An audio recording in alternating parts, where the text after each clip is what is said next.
Psychology କହିଥାଏ ସ୍ତ୍ରୀକୁ ପେଲିବା ପୂର୍ବରୁ କ୍ଷୀରରେ ଏହି ତିନୋଟି ଜିନିଷ ମିଶାଇ ପିଇ ଦିଅନ୍ତୁ।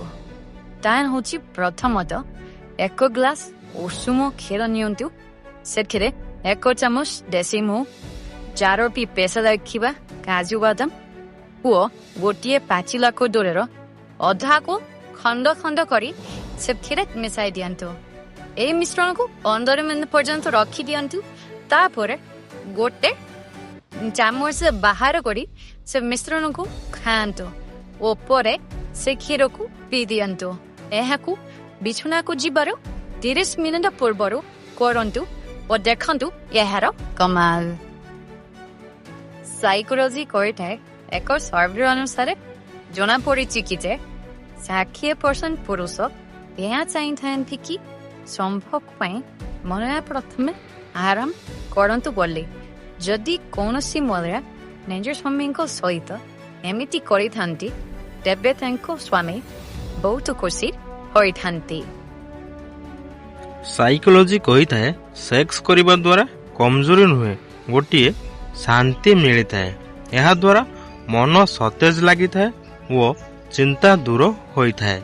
ଏହା ସହିତ ଦୁହିଁଙ୍କ ମଧ୍ୟରେ ଭଲ ପାଇବା ବଢ଼ାଇବା ପାଇଁ ସେକ୍ସ ଏକ ଭଲ ମାଧ୍ୟମ ହୋଇଥାଏ।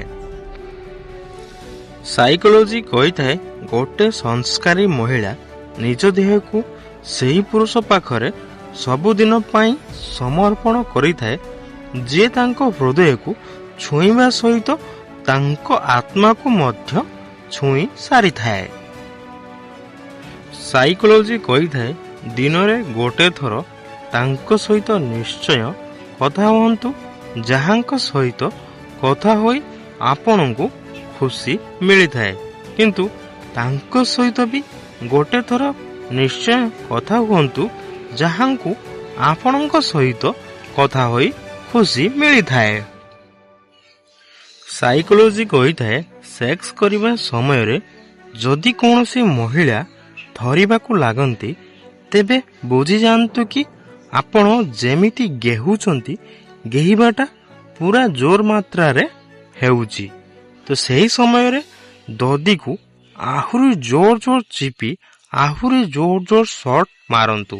ତେବେ ଯାଇ ସେହି ମହିଳାର ପାଣି ଜଲ୍ଦି ବାହାରି ଆସିବ ଆଉ ଜଲ୍ଦି ସେମାନେ ସନ୍ତୁଷ୍ଟ ହୋଇଯିବେ। ସାଇକୋଲୋଜି କହିଥାଏ ଏଠି ସମୟ ନିଶ୍ଚିତ ବଦଳିଯାଏ, ବାସ୍ ଆପଣ ଅପେକ୍ଷା କରନ୍ତୁ ଓ ସମୟକୁ ଆଉ ଟିକେ ସମୟ ଦିଅନ୍ତୁ। ସାଇକୋଲୋଜି କହିଥାଏ ସମସ୍ତେ ଏହା ଚାହିଁଥାନ୍ତି କି ତାଙ୍କର ପ୍ରଶଂସା ସମସ୍ତେ କରନ୍ତୁ, କିନ୍ତୁ ଏହି ଇଚ୍ଛା ଅନ୍ତିମ ସଂସ୍କାର ଦିନ ହିଁ ପୂରା ହୋଇଥାଏ। ସାଇକୋଲୋଜି କହିଥାଏ ଜୀବନରେ ସବୁଠାରୁ କଠିନ କାମ ଏହା ହୋଇଥାଏ କି କୌଣସି ମଣିଷକୁ ଭଲ ଭାବରେ ଚିହ୍ନିବା।